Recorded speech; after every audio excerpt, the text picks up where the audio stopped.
Hi friends, అందరికీ good morning. నేనైతే మా పిల్లలు ఈరోజు పూరి పిండి తడిపి పెట్టిన, పూరి చేయమ్మా టిఫిన్ ఈరోజు అన్నారు.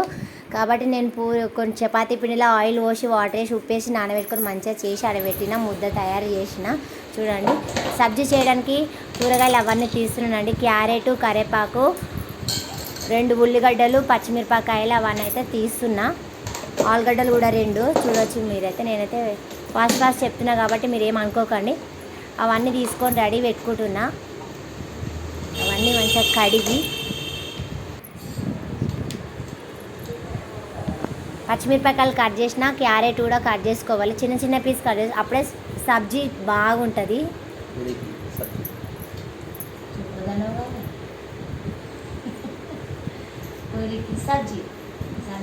క్యారెట్ 4-5 తీసుకున్నానండి. నేనైతే 4-5 తీసుకుని మంచిగా పీసెస్ కట్ చేసుకున్నా. పచ్చిమిరపకాయలు కట్ చేస్తున్నా.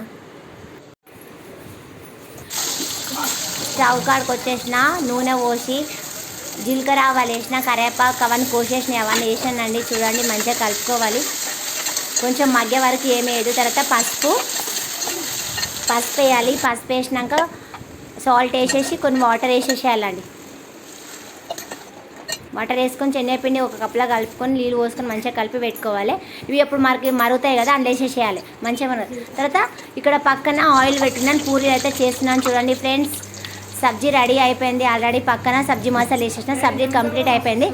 ఇక్కడ పూరీ అయితే పూరీ చేసి కూడా కంప్లీట్ అయిపోతుంది. చూడండి, పూరీ సబ్జీ అని రెడీ అయిపోయింది. నేనైతే పక్క ప్లేట్ తెచ్చుకొని 2 సబ్జీ వేసుకున్నా, పూరీ వేసుకొని తింటున్నా. Like and share, subscribe. Bye.